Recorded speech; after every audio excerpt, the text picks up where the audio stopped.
India कहाँ पे stand होता है when we talk about the cancer as a disease? India बहुत हाई रैंक करता है क्योंकि इंडिया की पॉपुलेशन बहुत हाई है। Can cancer patient live a normal life after treatment? Yes, definitely. Cancer आजकल बच्चों को भी हो रहा है, तो अभी फ्रीक्वेंसी मेन में ज्यादा है, विमेन में ज्यादा है या बच्चों में ज्यादा है? हर कैंसर की एक अपनी एज लिमिट है। मेन को भी ब्रेस्ट कैंसर होता है। बहुत सारे लोगों को जब स्टेज 3 और 4 डायग्नोस्ड होते हैं, सो उनको कोई साइंस ऐसे मिल रहे होते हैं जो वो इग्नोर करते हैं यूजुअली।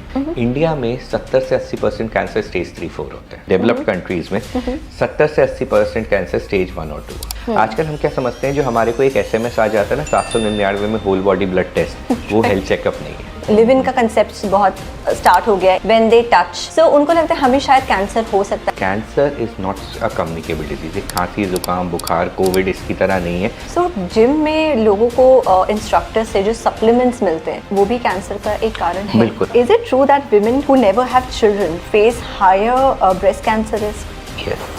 सबसे डेंजरस मिसकंसेप्शन इंडियन वुमेन में क्या है when it's related to breast cancer? मेरे को अपने लिए कुछ नहीं करना है, मेरे को अपने परिवार और बच्चों के लिए करना है। जेनजी 84% या 90% कम लिकर कंज्यूम कर रहा है True, पुरानी true. वाली मिलेनियल्स से। आई थिंक जेनजी बहुत स्ट्रांग है। जेनजी सिगरेट भी छोड़ सकता है।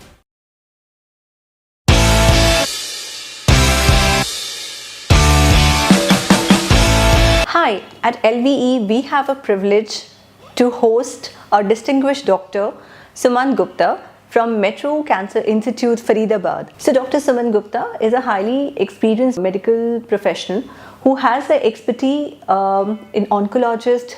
He's a bone marrow specialist and he has done a first bone marrow in Faridabad, and hematologist. He carries the experience of 17 years. And it's an honor to have him today with us. Hi Dr. Gupta, welcome to our show, that is LV channel, and it's a privilege to have you. Let's begin with a question first. Yes, it's Right? an honor to be with you today. Thank you so much, and I think it's a process of 1 year. After 1 year, you have given me the opportunity to host you. So yeah, let's begin with the show, and the question is basically, why is the word cancer still so frightening even today, despite medical arrangements and advancements? See, cancer is not only a disease.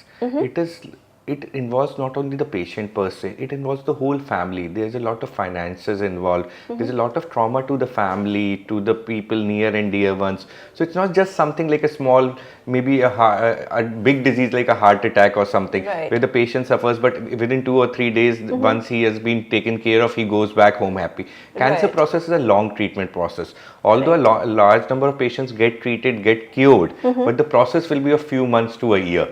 So that is Right. why the implications are quite large. Quite large, right. Why is the word cancer still so frightening even today, in spite of having a lot of medical advancements and facility given to the people?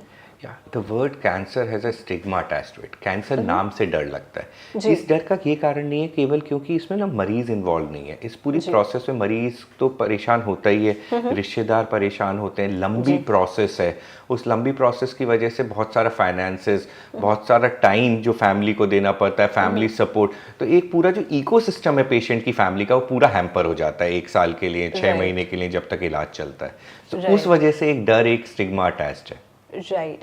तो is cancer actually increasing, या वो सिर्फ detect अब होने लगा है इसलिए हम कैंसर के बारे में ज़्यादा स्प्रेड हो गया है? देखिए, एक तो हार्ट डिटेक्शंस बहुत अच्छे हो गए। हमारे पास पहले अल्ट्रासाउंड नहीं होते थे गांव-गांव में, अब हर गांव में सीटी मशीन, MRIs भी आने लगे, तो डिटेक्शन रेट्स बेटर हो गए। पहले क्या होता था, मरीज पी लिया से मर गया, क्या था, खराब वाला पी लिया था, काला पी लिया था, निमोनिया से मर गया। अब पता है कि वो हो सकता है लंग कैंसर हो, लिवर में स्प्रेड हो कैंसर, उस वजह से हो। तो एक वो, दूसरी हमारी पॉपुलेशन, हमारी पॉपुलेशन भी बढ़ रही है, कैंसर की इंसिडेंस पॉपुलेशन के साथ बढ़ेगी, तो उस वजह से भी नंबर्स बढ़ रहे हैं। और हाँ, लाइफस्टाइल खराब हो ही रहा है, तो शायद उस वजह से भी केसेस बढ़ रहे हैं। तो सब कुछ मिलके एक बूमिंग इफेक्ट है, जिसकी वजह से नंबर्स ज़्यादा दिख रहे हैं और हो भी रहे हैं। तो इसकी मिथ क्या है कैंसर की, बेसिकली जो पेशेंट को हार्म कर जाती है? सबसे बड़ी मिथ जो कैंसर की है वो है कि पेशेंट को पता चल गया, उसको सीटी स्कैन या अल्ट्रासाउंड या चेस्ट एक्सरे में एक गांठ दिख गई जो कैंसरस है। अब वो डर के बैठा रहेगा कि अगर मैंने बायोप्सी कराई तो कैंसर फट जाएगा या फैल जाएगा। Right. जबकि बायोप्सी एक सबसे ज़रूरी टेस्ट है, that is the backbone of treatment. उससे हमें पता चलता है किस टाइप का कैंसर है, कौन से सेल्स हैं, उस पर आगे के आजकल जो एडवांस टेस्ट होते हैं, जेनेटिक टेस्ट, NGS टेस्ट, वो सारे हम लोग लगा कौन पाते से हैं स्टेज पर जी, हैं, right. उसका सब कुछ मालूम कर पाते हैं, type of cancer, stage of cancer, सब कुछ के लिए चाहिए। और हम उससे डरे बैठे रहते हैं, जब तक हम निकल के आते हैं तब तक स्टेज 4 हो चुका होता है और फिर कुछ करने लायक नहीं होता। So I think the myth about not getting a biopsy done is the biggest myth. And this is a major commonly mistake what Indians or anybody In our country, at least in my practice, I think that is a daily की fight। हम लोग समझाते हैं, लोग biopsy से बहुत डरते हैं। बहुत डरते होंगे, राइट। सो अगर हम सिंपल वर्ड्स में बात करें तो एग्जैक्टली कैंसर जो होता है वो बॉडी में स्टार्ट कैसे होता है? जो हम थर्ड स्टेज 3 स्टेज 4 में जनरली डायग्नोस्ड होता है, पर वो स्टार्ट कैसे होता है? देखिए, नॉर्मली क्या होता है, इन्फेक्शंस होते हैं जो किसी बैक्टीरिया वायरस से होते हैं। तो कैंसर में कोई भी फॉरेन प्रोडक्ट नहीं है, कैंसर हमारे ही सेल्स हैं। So cancer is basically a body's own cell which has stop dying. वो रिपीटेडली रेप्लिकेट हो रहे हैं, मल्टीप्लाई हो रहे हैं, मगर वो खत्म नहीं हो रहे, मर नहीं रहे। तो वो पहले क्या है, जिस ऑर्गन से शुरू हुआ है, जिस पार्ट से शुरू हुआ, वहां पे बढ़ते जाएंगे तो गांठ आई, गुच्छा आया सेल्स का, फिर वो उस नॉर्मल टिश्यू को खाने लगते हैं। सो दे आर लाइक रोग सेल्स और टेररिस्ट सेल्स। तो उसको खाने लगते हैं और फिर वो पूरे बॉडी में फैलने लगते हैं। So they are just multiplying like madman, they are not stopping, they have lost the tendency of death. Right. So what is really something called pre stage cancer और a zero cancer? Okay, so cancer जो है वो, इसीलिए मैंने कहा ना biopsy बहुत important होती है कैंसर। हम बायोप्सी में देखते हैं एक लाइन होती है हर टिश्यू में जिसे बेसमेंट मेम्ब्रेन बोलते हैं। बेसमेंट मेम्ब्रेन के अगर ऊपर खराब सेल्स हैं या कैंसरस सेल्स हैं तो स्टेज 0 या प्री कैंसरस एरिया है, जिसको हम कार्सिनोमा इन सीटू बोलते हैं, कि वो अभी कहीं भी फैला नहीं है शरीर में। वो एक, और वो 99-100% तक क्योरेबल होते हैं CINs। जिस दिन उसने बेसमेंट मेम्ब्रेन को ब्रीच कर दिया, उस दिन वो स्टेज 1 कैंसर या कैंसर पर से हो गया। So stage 0 is nothing but carcinoma in situ or the carcinoma impending to spread. So ये कोई पर्टिकुलर कोई ऑर्गन में रहता फैलता है? CINs जो हैं 2-3 कैंसर्स में सबसे ज़्यादा हैं। ब्रेस्ट में होते हैं जिसको DCIS बोलते हैं, अपना सर्वाइकल कैंसर्स में होते हैं, पेनक्रियाटिक कैंसर्स में होते हैं। इन 3-4 कैंसर्स में ये अर्ली स्टेज 0 एक टर्म्ड स्टेज है। Okay, understood. सो बहुत सारे लोगों को जब स्टेज 3 और 4 डायग्नोस्ड होते हैं, सो उनको कोई पहले कोई साइंस ऐसे मिल रहे होते हैं जो वो इग्नोर करते हैं यूजुअली? देखो, एक ना इसमें बहुत इंटरेस्टिंग चीज़ है। इंडिया में 70 से 80% कैंसर स्टेज 3-4 होते हैं। ओके। और वेस्टर्न पॉपुलेशन में, डेवलप्ड कंट्रीज में 70 से 80% कैंसर स्टेज 1 और 2 होते हैं।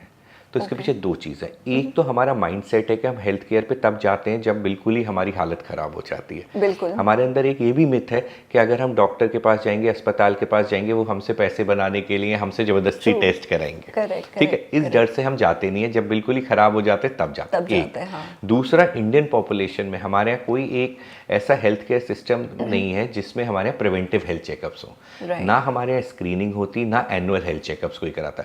इनफैक्ट मेरे पास कुछ लोग आते हैं जिनकी इंश्योरेंस पॉलिसीज में फ्री हेल्थ चेकअप्स हैं, वो कहते हैं हमारा टाइम नहीं है इसके लिए।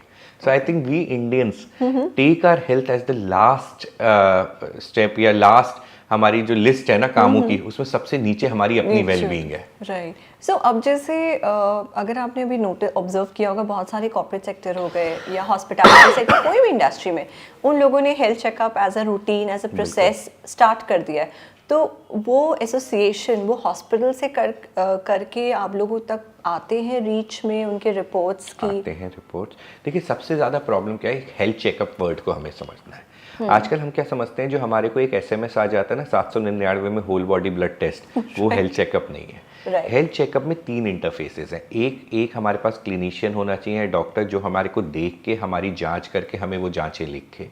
दूसरा, उसमें कुछ ब्लड टेस्ट और कुछ स्कैन्स होने चाहिए जो ज़रूरी हैं। हो सकता है उस मरीज़ को या उस इंसान को एक्सरे की ज़रूरत हो, या उस लेडी को पैप्समियर की ज़रूरत हो, या उसको वो, तो कोई ऐसे जनरलाइज ब्लड टेस्ट नहीं है। तो health checkup has to have a human interface. True, right. जैसे आपने एड्रेस किया about the early warning science, lot of people have a psychology wherein they say if we stay together, like आजकल live in का concept बहुत start हो गया है India में भी, एंड उनको अब लीगली भी अलाउड हो गया है। व्हेन दे टच, सो उनको लगता है कहीं ना कहीं, because they haven't done any medical test of the other person with whom they staying, सो उनको लगता है हमें शायद कैंसर हो सकता है, बिकॉज किसी को उनकी फैमिली हिस्ट्री, मेडिकल हिस्ट्री नहीं पता होती है। तो क्या वो कंसर्न जायज़ है? कैंसर और कम्युनिकेबल डिजीज़, ये क्वेश्चन बहुत आता है। इस तरह से नहीं आता। सबसे ज़्यादा पता है कई बार क्या आता है, बच्चे आते हैं कि हमारे पेरेंट्स को कैंसर है, क्या हम उनके पोता पोती देवतों को उनके पास जाने दें नहीं जाने दें, तो वो भी एक एंगल है। So let me make it very clear, cancer is not a communicable disease. एक खांसी जुकाम बुखार कोविड इसकी तरह नहीं है जो छूने से या किसी तरह से या वायरल डिजीज़ की तरह के सलाइवा से या बॉडी एक्सचेंज से कुछ भी फैलेगा। कैंसर मरीज जहाँ पे हम बात करें, इसका दूसरा पहलू देखें तो जो कैंसर का पेशेंट होता है उसकी इम्यूनिटी कम होती है। तो हो सकता है आज आप और मैं जैसे बैठे हैं, हमें खांसी हो रही है, तो अगर मैं कैंसर का पेशेंट हूँ तो आपको खांसी होगी, मुझे उसी इन्फेक्शन से निमोनिया हो सकता है। So we have to love these patients, we have to be very gentle with them. At the same time we should not be pitiable on them. उनको ये नहीं लगना चाहिए कि हम उन पर दया करें। They have to be given the respect they deserve and we have to take care of them. Absolutely, well said. So इस कैंसर जब आप पेशेंट्स को आप जब देखते हो तो कैंसर आजकल बच्चों को भी हो रहा है, तो अभी फ्रीक्वेंसी मेन में ज़्यादा है, विमेन में ज़्यादा है, या बच्चों में ज़्यादा है, या वो मिडिल एज जो हम बात करते हैं 25 to 45 उसमें उस एज ग्रुप में ज़्यादा है? देखिए, कैंसर आज नहीं बच्चों में ज़्यादा नहीं है। कैंसर हमेशा से बहुत सारे, हर कैंसर की एक अपनी एज लिमिट है। जैसे ओवेरियन कैंसर कहते हैं 55-60 की उम्र में होता है, ब्रेस्ट कैंसर 60 पे होता है। इसी तरह पीडियाट्रिक कैंसर्स भी अलग एक एंटिटी है जिसे हम भूल जाते हैं। राइट। सो वो होते हैं और होते रहेंगे। उनका इलाज अच्छा होता जा रहा है, ये बहुत अच्छी चीज़ है। So cancer is not specifically gender specific और age specific. There are different type of cancers which happen in males और इन फीमेल्स और इन चिल्ड्रन। सो ऐसा कुछ भी नहीं है कि इनमें कोई हमारा ऐसा हो। मेल्स का अगर हमारे यहाँ ये बात कह सकते हैं आप कि हमारे हॉस्पिटल तक मेल्स ज़्यादा क्यों आते हैं, तो अभी भी ये शायद एक दुख की बात है कि फीमेल हेल्थ इस कंट्री में बहुत निगलेक्टेड है। ट्रू।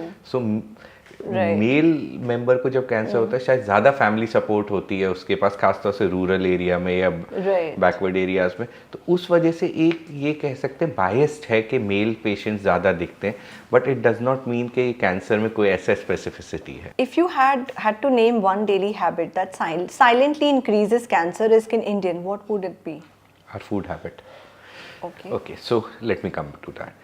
इंसान क्या है? Human being is a farm laborer by design. ठीक है, तो 8 घंटे काम करता था, उसके बाद जम के खाना खाता था, उसके बाद सो जाता था और ठीक रहता था। अब हम क्या है, खाना हम उतना ही खाना चाहते हैं, काम हम बिल्कुल नहीं करते। सो आर बैड डाइट, हमारी डाइट जो है आइडियल, उसमें ग्रीन वेजिटेबल सब कुछ होना चाहिए, मगर आज हमारी डाइट को ना प्रोसेस फूड्स ने चेंज कर दिया है। 80% हमारी हेल्दी डाइट जो होनी चाहिए वो प्रोसेस्ड डाइट है। तो ये सबसे बड़ा कारण, इसी से ओबेसिटी हो रही है, इसी से ऑक्सीडेटिव स्ट्रेसेस हो रहे हैं और इसी से कैंसर इंसिडेंस बढ़ रही है। सो इसमें कोई पर्टिकुलर प्रिजर्वेटिव का भी इन्वॉल्वमेंट मतलब रिस्क, हाई रिस्क पे जाता है? Any preserve food is bad. आज से पहले क्या होता था ma'am, sorry I interrupt, but जैसे प्रिजर्वेटिव में आजकल लाइक एक्सपायरी डेट के साथ आने लगा है, तो क्या वो सेफ है? चलिए एक्सपायरी डेट की बात करते हैं। नहीं, दोनों मैं मर्ज कर रही हूँ क्वेश्चन। आप दोनों मर्ज कर रहे हैं, मैं शुरू करता हूँ। सबसे पहले हम एक्सपायरी डेट की बात करते हैं, इससे ना ये टॉपिक प्लास्टिक्स की तरफ भी जाएगा। पानी की बोतल होती है जी, पानी की बोतल की 6 महीने एक्सपायरी है, पानी की एक्सपायरी है नहीं है, ये उस प्लास्टिक की एक्सपायरी है। करेक्ट। तेल की तरह जो हमारा खाना है वो जितना रंगीन है उतना अच्छा है कि उसमें खूब सारी कलरफुल वेजिटेबल्स हैं, सब कुछ है, हमने खाया, मिक्स करके खाया। प्रोसेस फूड क्या है, प्रोसेस फूड में चाहे एक्सपायरी हो उससे वो अनकंज्यूमेबल बनता है। वो प्रोसेस फूड की एक्सपायरी डेट ये नहीं कहती कि उस एक्सपायरी डेट से पहले वो हेल्दी है। सो वो जो एक्सपायरी डेट है वो केवल हमें कहता है इसके बाद ये जहर बन गया है, ये अनयूजेबल हो गया, अनयूजेबल हो गया, ठीक है। तो processing of food is always harmful. Process sugar harmful है। हम हमेशा बात करते हैं शुगर से कैंसर होता है, मगर हम ये नहीं समझने को तैयार कि शुगर इटसेल्फ हार्मफुल है, मगर शुगर के जो क्लियर डेरिवेटिव्स हैं जैसे जैगरी, डेट शुगर्स या जो खांड शक्कर है वो खराब नहीं है इतने। बिल्कुल, ठीक है। इसी तरह से आज से 10 साल या 15 साल पहले हमें जब अपने नानी दादी के घर याद करें माधवी, तो हम हमेशा ये डिस्कस करते थे कि कोई रिश्तेदार आता था ना, कढ़ाई तली जाती थी, कढ़ाई चली जाती थी, चाय बनती थी। अब क्या होता है, मैकेन्स तले जाते हैं, न्यूटेल नगेट्स तले जाते हैं। सो ये सब ही हमारी ना एक शायद एक, हम लोग इतने बिजी हो गए, हम इतने अर्बनाइज हो गए, हम इतने वेस्टर्नाइज हो गए कि हम अपने आप को अनहेल्दी कर रहे हैं। So is it, can this also be one of the reason of, जैसे पहले आपने करेक्टली बोला नानी दादी के टाइम पे हेल्दी फूड्स होते थे, बट पहले सब जॉइंट फैमिली में रहते थे कि एक घर में चाहे वो 2 सिबलिंग हो, 4 सिबलिंग सबको हो, बट अब सब न्यूक्लियर हो गए। अब जॉइंट में सबको सपोर्ट मिलता था, अब न्यूक्लियर में सपोर्ट नहीं है। अभी सबसे बड़ी विमेन की सबसे बड़ी बेस्ट फ्रेंड जो हो गई हैं वो सारे केयर टेकर्स हो गई हैं, which I am sure you would agree. And now women has also become a independent. So अब उनका तब उस टाइम कोई क्या करे, if they have to manage work, if they have to balance out life, what they will do? So I totally agree with what you are saying. Women are the most integral part of society now. They're not only breadwinners for families, but they are like the benchmark, or you can say the They're the pole bearer, backbone. backbone of everything. But you have to Absolutely. understand that मैं इसमें करते ही ये नहीं कह रहा हूँ कि दादी को ही खाना बनाना है, तो घर का दादा भी बना सकता है। तो when we are talking of equality, it should be both. तो ये ज़रूरी नहीं है ना कि अगर आपके यहाँ मेहमान आया है तो उसको पकौड़े वो मैकेनी तल के दो, सलाद भी तो काट के दे सकते हो ना। Right. So it has to be a healthy alternative. We should go away from process. Although ना इस पे ये डिस्कशन भी आता है क्या माइक्रोवेव कैंसर करता है, आता है ना। सो माइक्रोवेव पर से कैंसर नहीं करता। माइक्रोवेव में नॉन आयोनाइजिंग रेडिएशन से कैंसर कॉजिंग रेडिएशन, ये हमें पता है, फोन या माइक्रोवेव कैंसर नहीं करता। Correct. मगर इनडायरेक्टली मैं बोलता हूँ कैंसर को प्रमोट करता है, क्योंकि इससे हम ना हीटिंग रीहीटिंग ऑफ फूड के एक चक्कर में पड़ जाते हैं। वो भी प्लास्टिक में, हाँ, कभी ग्लास में। बिल्कुल प्लास्टिक में Plastic, सबसे बड़ी चीज़ है। yeah. प्लास्टिक एक मटेरियल है जो बिल्कुल भी स्टेबल नहीं है। Right. प्लास्टिक टेक्निकली एक चीज़ होती है लीच करना, तो प्लास्टिक न्यूट्रल मटेरियल है। प्लास्टिक में अगर एसिडिक होगा तो खराब कर देगा उसे, एल्कलाइन होगा तो खराब कर देगा। आइडियल पीएच तो नहीं ला सकते ना। बिल्कुल बिल्कुल। तो ये बहुत बड़ा कारण है। तो ना माइक्रोवेव, ना फ्रिज, ना फोन ये डायरेक्टली हार्मफुल नहीं है। हमें वापस से अपने फ्रेश कुकिंग और फ्रेश लिविंग पे आना पड़ेगा। आजकल हम देख रहे हैं कि जैसे आपने कहा कि अनहेल्दी लाइफस्टाइल हो गई है, लोग काम नहीं करना चाहते। अब जैसे एक्सरसाइज करने के लिए भी लोग वॉक करना प्रेफर नहीं करते, या जॉग करना भी लिमिटेड करते, बट जिम जाना ज़्यादा प्रेफर करते हैं। सो जिम में लोगों को इंस्ट्रक्टर से जो सप्लीमेंट्स मिलते हैं, क्या कहीं ना कहीं वो भी कैंसर का एक कारण है? बिल्कुल। अनबैलेंस्ड प्रोटीन्स जो आजकल जिम्स में चल रहे हैं प्रोटीन पाउडर्स के नाम पे, और जो स्टेरॉइड इंजेक्शंस या स्टेरॉइड टैबलेट्स जिम के इंस्ट्रक्टर्स दे रहे हैं, वो बहुत हार्मफुल है। डायरेक्ट एविडेंस है कि उनकी कैंसर इंसिडेंस बढ़ती है। तो जिम जाना खराब नहीं है। हमें ये समझना पड़ेगा कि हम एक दिन में आर्नोल्ड श्वार्ज़नेगर नहीं बनेंगे। अपनी बॉडी को टाइम दीजिए। जहाँ तक हमारी वॉक की बात है, वॉक में भी बहुत पहलू हैं। वॉक का मतलब ये नहीं है कान पे फ़ोन लगा के आप घूम रहे हैं, ठीक है। वॉक और exercise has to happen to a rate कि आपका हार्ट रेट डबल हो जाए, आपकी थोड़ी थोड़ी सांस फूलने लगे। Right. तो अगर आप वॉक करते हुए घूम रहे हैं तो वो टहलना है, एक्सरसाइज नहीं है। So there is a very good research by the American cancer society which is a huge paper which set 30 minutes of exercise, whether in gym, whether in running, whether in walking fast, which raises your heart rate to double, and it is done at least 5 days a week. So 3.5 मतलब 2.5 to 3.5 hours of exercise a month, a week, sorry, will decrease your cancer chances by 20%. And not only cancer, सारी बीमारियां, cardio diabetic, सब बीमारियों में तो हमें अपने आप को आधे घंटे भगाना है। Right, absolutely. सो जैसे लोग हेडसेट म्यूजिक सुन के वॉक कर रहे हैं, they doing a brisk walk also, they doing a fast walk also, anything. So क्या हम उसे कंसिडर कर सकते हैं कि वो हेल्दी लाइफस्टाइल मेंटेन करने के लिए कर रहे हैं? बिल्कुल। हेडफोन में अगर गाने अच्छे से सुन के भाग रहे हैं, इससे अच्छी क्या चीज़ है? They have cut off from the world, they are giving this that 30 minutes of me time. वो एक मेंटल स्ट्रेस से फ्री, मतलब I am totally sold for that. Okay, right. So now we come to the breast cancer part. Is breast cancer only a women disease or men can also get it? Now this is very interesting. तो हम हमेशा क्योंकि मैंने नहीं सुना है कभी कोई डिस्कस करता है ये। मेन को भी ब्रेस्ट कैंसर होता है ना? बिल्कुल होता है, और उसका इलाज भी सेम है, सब कुछ सेम है। सो मेल्स में ब्रेस्ट डेवलप नहीं है, मगर ब्रेस्ट टिश्यू तो है ना।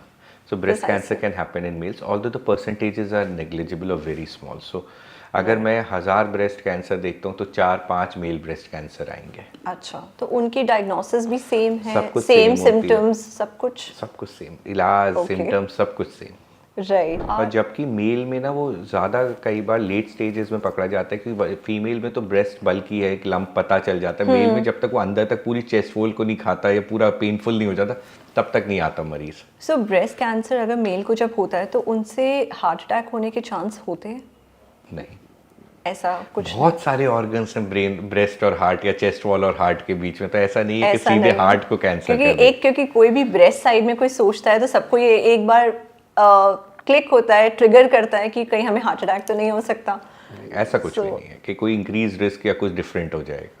Right. So, is it true that women who never have children face higher breast cancer risk? Yes.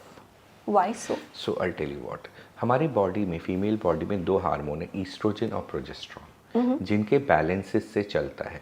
तो Right. जो हमारा एक तरह से माना जाए जो प्रेगनेंसी और लैक्टेशन है वो फीमेल हार्मोन्स के लिए एक रेस्ट फेज है फीमेल बॉडी के लिए। Okay. ऑल्दो मैं बिल्कुल नहीं एडवोकेट कर रहा कि 10 बच्चे होने चाहिए, मगर जितना लंबा हमारा होता है, इसीलिए हम ब्रेस्ट फीडिंग पे बहुत इंपॉर्टेंस लाते हैं। Right. तो जितनी देर बच्चा ब्रेस्ट फीड करता है उतनी देर एक तरह का मेनोपॉज सा लेडी को रहता है, प्रेगनेंसी के चांसेस पर्टिकुलरली कम रहते हैं, खासतौर से 6 महीने में। तो the females who have had 1 or 2 normal children, who have had 1 or 2 deliveries and then breastfed their child, have a much lesser chance of getting a breast cancer than a lady who has not. Secondly, अगर 35 साल के बाद बच्चा हो रहा है, those ladies are also at a higher chance of getting a breast cancer. The first childbirth should be early. I know with today's life. Yeah, like in today's time, like people are getting married between 35 to 45 because of the lifestyle, because of their, you can say it as heartbreaks or the lessons in their life, or maybe because of the responsibilities also. So societal jokes apart, changes, everything apart, but that is science what is being quoted, that early Right. childbirth is associated with lesser chances of breast cancer because Right. उसके hormonal cycle जल्दी break हो गई ना।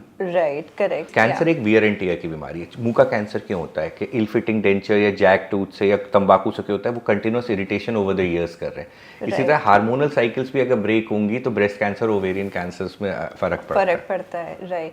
सो सबसे dangerous misconception Indian women में क्या है when it's related to breast cancer? Indian women में जो एक मिसकंसेप्शन है वो ये है कि मेरे को कुछ नहीं, मेरे को अपने लिए कुछ नहीं करना है, मेरे को अपने परिवार और बच्चों के लिए करना है। सो ये सबसे बड़ी एक प्रॉब्लम है। सो अगर उसे गांठ भी होती है, अरे ठीक हो जाएगी, 2 4 5 महीने और इंतजार कर लेती हूँ, अभी बच्चे के एग्जाम आ रहे हैं, अभी हस्बैंड का ट्रांसफर होने वाला है, अभी घर में और काम है, शादी है घर में। So that is one very big thing. So I always request ladies, and today with this media, I like to request, if you have any problem, just share with your family and your doctor. Please don't sit upon it. Right. क्योंकि long term में आपको भी और आपके परिवार को उससे ज़्यादा कठिनाई होगी। Absolutely, absolutely. ये तो मतलब मैं भी सबको एड्रेस करना चाहूँगी। In fact I think I am actually blessed by my father, by a father man. अगर हमें स्नीज भी अगर हमने कंटिन्यूसली एक दिन कर लिया ना, we have to visit to the doctor because you never know कि आपको क्या हो रहा है। Right. So it's okay to consult. Right. अब लंबा खर्चा छोटा खर्चा अभी बचा रहे हो, बाद में जो लंबा होगा उसका क्या करोगे? तो you should immediately consult is what I really feel equally. Very well said. या I mean touch wood, I am blessed by my father. So why are people often more afraid of chemotherapy? Okay, so chemotherapy का मतलब क्या होता है? Chemotherapy का मतलब है chemicals से थेरेपी करना। ठीक है, अब क्या हुआ, chemotherapy is one of the most nascent branches. सबसे पहले सर्जरी आई कैंसर में, फिर रेडिएशन आया, लास्ट में कीमोथेरेपीज आई। तो हर चीज़ इवॉल्व करती है ना। पहले जो गाड़ी आती थी वो हत्ती से स्टार्ट होती थी, उसके बाद सेल्फ आई, अब उसके बाद आप चाबी लेके बैठ जाते हो तो आपकी गाड़ी ऑटोमेटिकली ऑन हो जाती है। इसी तरह जो शुरू की कीमोथेरेपीज थी, कीमोथेरेपी का बेसिक कंसेप्ट होता है it kills all rapidly dividing cells. तो सबसे कॉमन रैपिडली डिवाइडिंग सेल्स हमारे बॉडी में क्या है? Hair follicles, mucosa, GIT tract का म्यूकोसा, उसके बाद ब्लड। तो हमारे क्या होता था? खून कम हो जाता था, टीएलसी प्लेटलेट्स कम हो जाते थे, बाल झड़ जाता था, उल्टी आती थी। राइट। ये इतने सिकनिंग साइड इफेक्ट्स थे कि मरीजों में एक कीमोथेरेपी को लेके भय बैठ गया। मगर विद टाइम हमारी दवाइयाँ बहुत टारगेटेड हो गई हैं, जो केवल कैंसर सेल्स को मारती हैं या इम्यूनिटी को चेंज करती हैं, जिन्हें इम्यूथेरेपीज बोलते हैं, जेनेटिक लेवल पे आ गए हैं। तो अब वो ज़माने चले, और साथ में दवाइयाँ इतनी अच्छी आ गई कि अब मरीज को एक भी उल्टी नहीं होती, या स्कल कूलिंग कैप्स आ गई हैं कि हेयर लॉस भी नहीं होता। तो अब वो चीज़ें बदल गई हैं। So we have to understand that science has changed, everything has evolved. अब कीमोथेरेपी का मतलब ये नहीं है कि आप परेशान हो गए। राइट। सो कीमोथेरेपी से लोगों को एक साइकोलॉजी जो हमने सुना है और देखा भी है वो ये कि 1-2 कीमो के बाद generally we have seen people have lost their family member. तो सब कहते हैं विल पावर स्ट्रॉन्ग नहीं था इसलिए कीमो नहीं झेल पाया। Is it really true? नहीं, इसमें 2 पहलू हैं। देखिए, 99% कीमोथेरेपी रिलेटेड डेथ्स नहीं होती हैं। 1% किसी भी दवाई से या किसी भी चीज़ से हो सकता है। प्रॉब्लम ये हमारे पेशेंट इतनी लेट स्टेज में आते हैं कि ज़्यादातर तो पहले ही इतना एडवांस कैंसर्स हैं कि उनमें लाइफ बहुत लिमिटेड बच जाती है, तो शायद कीमोथेरेपी फॉल्सली इम्प्लिकेट या ब्लेम हो जाती है। Right. दूसरा क्या है, कुछ कैंसर्स में इतने अच्छे रिस्पॉन्सेज आते हैं कि आदमी एक कीमो के बाद जो गांठ इतनी बड़ी हो इतनी सी होगी फिर भाग जाते हैं और Right. दूसरी कीमो लगवाते ही नहीं, और तब आते हैं जब वो सारी जगह फैल चुका होता है। So there has to be balance. So I will say cancer is not treatable on a website और on a podcast. If you have a cancer, sit with your doctor, give time with him, give time to yourself with him, and then you'll understand the process. Right. See, our podcast is more of knowledge sharing and awareness. Please don't. So I mean, yes, yeah, so it's we are not a here to misleading. share. Yeah, so we are here to understand the concepts. We are here to make people understand that आपको डरना नहीं है। Cancer से डर के cancer ज़्यादा घातक हो सकता है। अगर कैंसर हुआ है ना, take a deep breath, come out, give yourself time and then discuss with people. Right. True. So, radiation and chemotherapy में क्या difference है? बिल्कुल 3 तरह का, जैसे मैंने इलाज बोला, सर्जरी सबको पता है क्या है, ऑर्गन निकाल लिया या वो। रेडिएशन, आयोनाइजिंग रेडिएशंस हैं, जैसे एक्सरेज होती हैं, जो एक बहुत बड़ी मशीन होती है जिसे लीनियर एक्सेलरेटर बोलते हैं, उसमें उसको उसके थ्रू दी जाती हैं। सो दे आर, मतलब you can't see the race, so it is a very I'll say a very precise treatment with millimetric accuracy which can be given and which only kills the cancer cells. So it is free of most of the systemic side effects. Chemotherapy खून के द्वारा दी जाती है, systemic है, तो वो सारे organs के थ्रू कैंसर को कहीं और फैलने नहीं दे या फैले हुए कैंसर को पूरी तरह ख़त्म करने में काम आती है। What exactly is immunotherapy? Okay, so immunotherapy आज कैंसर ट्रीटमेंट की लेटेस्ट थेरेपी में है। इम्यूनोथेरेपी का क्या मतलब है? हमने जैसे कहा कैंसर सेल्स हमारे शरीर के अपने सेल्स हैं, तो इम्यूनिटी क्या करती है, किसी भी फॉरेन बॉडी को मारती है। वायरस आ गया, बैक्टीरिया आ गया, कोविड में हमने बहुत इम्यूनिटी की बातें करी है, हमने बहुत काढ़े पिए हैं, बहुत च्यवनप्राश खाए हैं। सो इम्यूनोथेरेपी क्या करती है कि these are certain drugs which coat around the cancer cells, उनके चारों तरफ चिपक जाते हैं, उनके साथ लिंकर प्रोटीन्स के साथ चिपक जाते हैं, उसके बाद उन्हें फॉरेन बॉडी बना के बॉडी से खुद किल करा देते हैं। Right. So they are basically identifying these rogue cells and making the body kill these rogue Kill cells. these rogues. Understood. So, cancer treatment itself cause another cancer later in life? Yes, it can, but very rarely. So पहले कुछ दवाइयाँ होती थी जिनसे 8 से 10 साल बाद अगर बहुत हाई डोजेस में दी जाती थी तो सेकंड कैंसर के चांसेस होते थे, इवन रेडिएशन से। बट अब हमारी दवाइयाँ काफ़ी रिफाइन हो गई हैं, काफ़ी टारगेटेड थेरेपीज़ आ गई हैं, तो अब सेकंड कैंसर्स के चांसेस काफ़ी कम होते जा रहे हैं। और मैं ये बोलूँगा कि पिछले 5-10 साल में अब सेकंड कैंसर्स बहुत देखने कम हो गए, drug induced.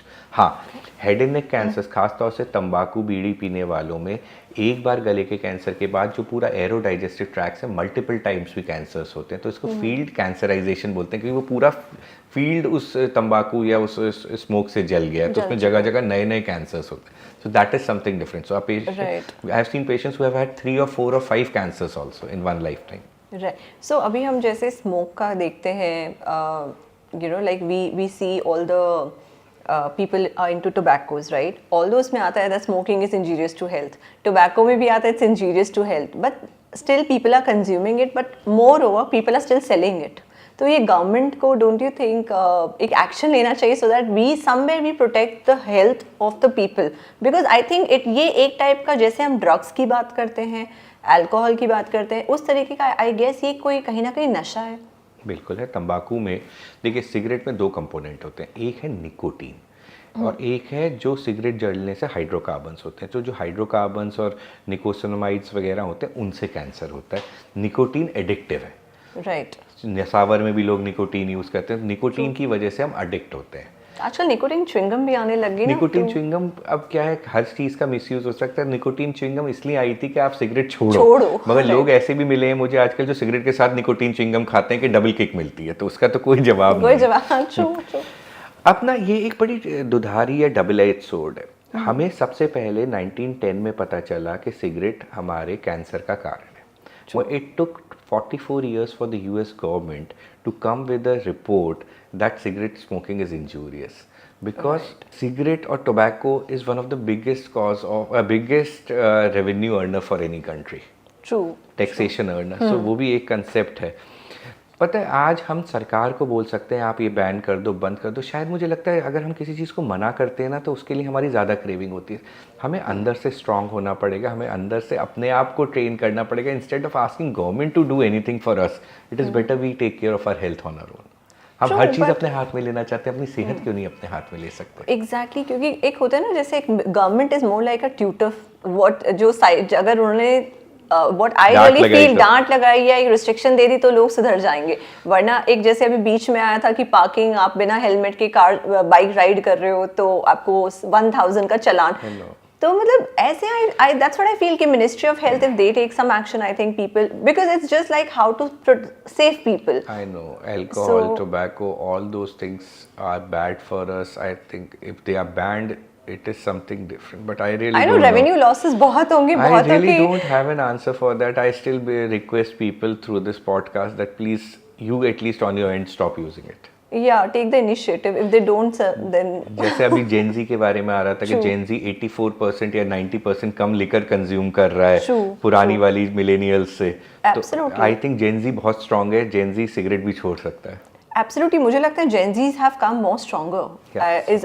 Because even I have a Gen Z kids in my house, so I keep evaluating I know. myself with them. I mean, no They are much comparison stronger. outside. They are Yeah, mentally much stronger absolutely. than us. So I think they are stronger and they'll get out of cigarette also. They've got out of alcohol, which is a fantabulous news के 85-90% consumption कम कर रहा है, तो हो सकता है tobacco का भी zero कर दे। Absolutely true. Do stress, anger, or compressed emotion play a role in cancer development? We don't have any direct data showing that these things, psychological stress or emotional stress, causes a direct linkage of cancer. So there's nothing directly. Cancer is more a physical kind of a thing, कि direct injury to the tissue. But हाँ, हमेशा से एक ना एक off beat discussions रहे हैं कि ऑक्सीडेटिव स्ट्रेसेस होते हैं, जैसे ओबेसिटी से हो सकता है।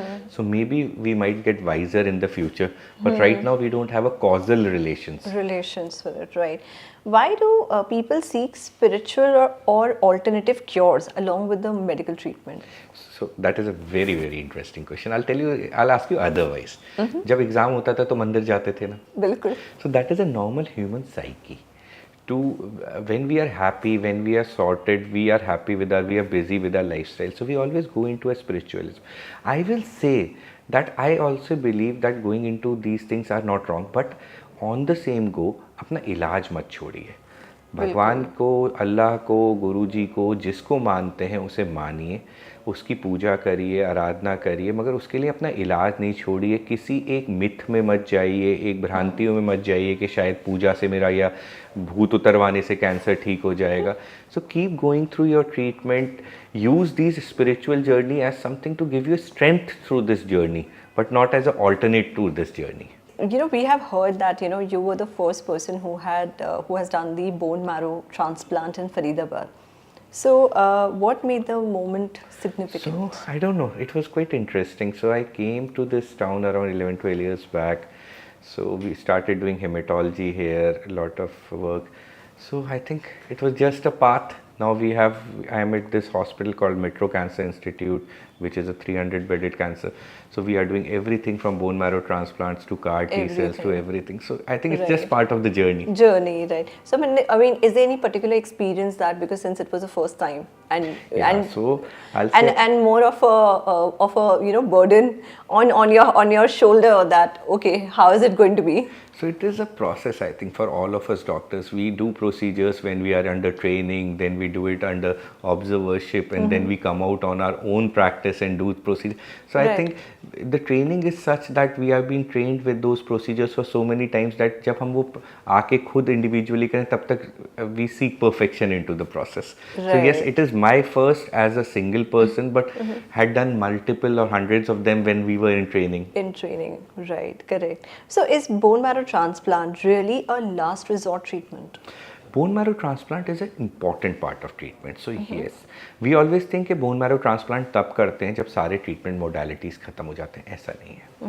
High risk blood cancers, high risk lymphomas में या माइलोमास में बोन मैरो ट्रांसप्लांट अपफ्रंट ही करते हैं कि शुरू में दवाई दी, बीमारी कंट्रोल करी और बोन मैरो ट्रांसप्लांट कर दिया। कुछ इंडिकेशंस में बोन मैरो ट्रांसप्लांट तब करते हैं जब सारी अवेलेबल ट्रीटमेंट्स खत्म हो जाते हैं। So it is again done in various things. It is done in blood cancers, lymphomas, leukaemias, it is done in certain solid tumours in paediatrics, then it is done in storage diseases.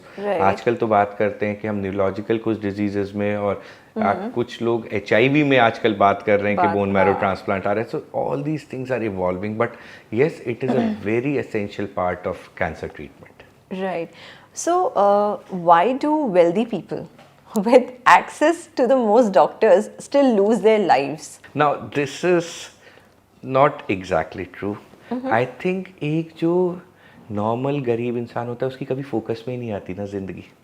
आप film stars की बात करते हो, हमें पता है, we know stage 3 stage 4 cancers have a higher mortality.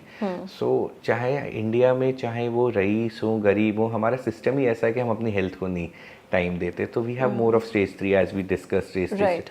तो शायद अमीर का ज़्यादा जल्दी, they are big people, more social media attention, more media attention, so you are coming to know. So cure और ये सोशल लाइफ मतलब कोई पैसे से किसी की डिफाइन नहीं है। राइट नहीं, बट ये होता है ना कि उनके पास तो एक्सेस है ट्रीटमेंट के लिए, वो जल्दी उसके बाद भी you know they tend to lose their life. So I'll come back to your question which you asked long back in this podcast to me, stage 0. So cancer का सबसे अच्छा इलाज कैंसर का प्रिवेंशन है। कैंसर के prevention में जैसे कि हमने डिस्कस किया था वार्निंग साइंस और प्रिवेंटिव हेल्थ चेक्स, अगर ये होते रहेंगे और कैंसर को हम स्टेज 0s या बिफोर स्टेज 0s पकड़ने लगेंगे तो वील नॉट लूज लाइफ। सो अभी AI ट्रेंड है, so and plus way all of us कुछ भी क्वेश्चन डाउट होता है, समझ नहीं आ रहा, ChatGPT या गूगल से हम क्वेश्चन सब पूछ लेते हैं, आंसर्स ले लेते हैं, and we try to become own doctor, right, keep diagnosis at home itself. तो AI के वजह से, AI ट्रेंड पे कैंसर का जो डायग्नोसिस है कितना असर जो हो रहा है, और उसकी वजह से people are being lethargic not to visit, तो उसमें क्या करना चाहिए? AI जो है ना एक टूल है जो एक पर्टिकुलर कम्युनिटी के यूज़ के लिए, मैं कहता हूँ हमें कैंसर में as oncologist we use AI for radiological diagnosis. कई बार ट्यूमर्स होते हैं बहुत छोटे होते हैं, वहाँ AI कॉमन पब्लिक के लिए इसलिए नहीं है कि वो आपका डॉक्टर का रिप्लेसमेंट है, कायदे से अभी तो नहीं है। So human interface will never go. AI will be an adjunct to anything. It can decrease the manpower load, it can help in getting the services better or getting it more scientifically tuned, but AI will never be a replacement. Right. So please आप पढ़िए, आप aware होइए, उससे discussion करिए आके अपने doctor के साथ, उसको अपना इलाज मत बनाइए। इंडिया कहाँ पे स्टैंड होता है when we talk about the cancer as a disease? India बहुत हाई रैंक करता है क्योंकि इंडिया की पॉपुलेशन बहुत हाई है। तो आज अगर बात करें, हम लोगों के पास बाहर से डॉक्टर्स मिलने आते हैं, वो कहते हैं मैंने महीने में 40 ये वाला कैंसर देखा। हम लोग कहते हैं यार यहाँ तो दिन में इतने देख लेते हैं। Correct. Unfortunately the population burden increases the total, because incidence of disease तो सेम ही रहेगी, और जैसे जैसे हमारा पॉपुलेशन बढ़ता जाएगा वो इंसिडेंस बढ़ता जाएगा। तो यही एक कारण है। ओके, सो फैमिली का रोल प्ले कैंसर के टाइम में, जैसे आपने करेक्टली बोला कि आप उन्हें रिस्पेक्ट से देखो and treat them, you know extra care ज़रूर उनकी बॉडी मांगती है या अटेंशन मांगती है, बट सिंपथाइज नहीं करना है। But what is the important role family members should play? So cancer के ट्रीटमेंट में हमेशा बोलता हूँ it's a multi prong treatment. एक आपका हेल्थ केयर सिस्टम हो गया, एक आपकी दवाइयाँ हो गई, एक मरीज़ हो गया, एक आपकी काउंसलिंग होगी, क्योंकि मेंटल हेल्थ भी बहुत इंपॉर्टेंट है। और पांचवा सबसे बड़ा अंग जो इस प्रोंग का है वो आपका मरीज़ का तीमारदार या उसका अटेंडेंट है। सो हमें दो तरह से देखना है, एक तो अटेंडेंट जो है उसका भी साइकी देखना है कि वो कितना परेशान हो रहा है। सो ही और she also needs a backup attendant for himself और हरसेल्फ। सो वही प्रॉब्लम है, जैसे हमने पहले सवाल से शुरू करा था ना, कैंसर की सबसे बड़ी प्रॉब्लम है it is not a individuals disease, it's whole ecosystem which gets hampered. तो पेशेंट के अटेंडेंट को स्ट्रांग होना है, उसके साथ ऑब्जेक्टिवली डिस्कशन करना है। मैं ये कहता हूँ हमारे इंडिया में एक टेंडेंसी है कि जो अटेंडेंट है ना वो हर चीज़ छुपाना चाहता है। आप छुपाइए नहीं, आप उसे थोड़ा पॉजिटिव नोट पे बताइए, मगर हर चीज़ अपने मरीज से पूरी तरह मत छुपाइए। So be strong, be firm, be gentle and I know you are also suffering. So, can cancer patient live a normal life after treatment? Yes, definitely. So cancer patients, once beyond 4 or 5 years of diagnosis and treatment, we don't call them patients. They are Acha. warriors to us. Absolutely, they So are. they are Yeah. like the pole bearers. They मतलब वो लोग वो होते हैं. आज बहुत सारी NGOs जो चल रही है ना कैंसर में, जो बहुत ही fabulous काम कर रही हैं, वो वही survivors हैं, because they've gone through the journey. They understand the journey. So they are like the advocates for these people. Absolutely true. So, one message you would like to give to every household, Indian household, regarding cancer, Healthy diet, healthy lifestyle, and no to cigarette and tobacco. and no preservative. Healthy diet. I'll say let us be more moderate. I'll say don't stop anything. I'll say let us make it a more balanced diet. Right. So, last thing, after watching, like after the viewers watch this podcast, right? What is the one thing people should start or stop being immediately? Start exercising. Stop smoking. Stop smoking, right? Last question would be, as you correctly stated about the family members, the attendant, जो उनके personal होते हैं, how important it is the attendant should be a family member. So the attendant, if it's a family member, the connect is different. But I'll not say that there's something wrong if you have someone else also taking care of, because ऐसा ना नहीं है कि वो अच्छा care नहीं करेगा या नहीं. So वो तभी आएगा जब फैमिली मेम्बर के साथ कोई ऐसी प्रॉब्लम होगी कि उसे पेड अटेंडेंट या हेल्प रखनी पड़ रही है. तो आज मेरे ख्याल से you'll agree, अगर इसको normal circumstance, your maid might be as equally loved as a family member by you. So that is definitely. So अब वो ज़माने चले गए when we are seeing help as something inferior or Caretakers, something. right, So they are like family to us. So I think they are extended family. Excellent.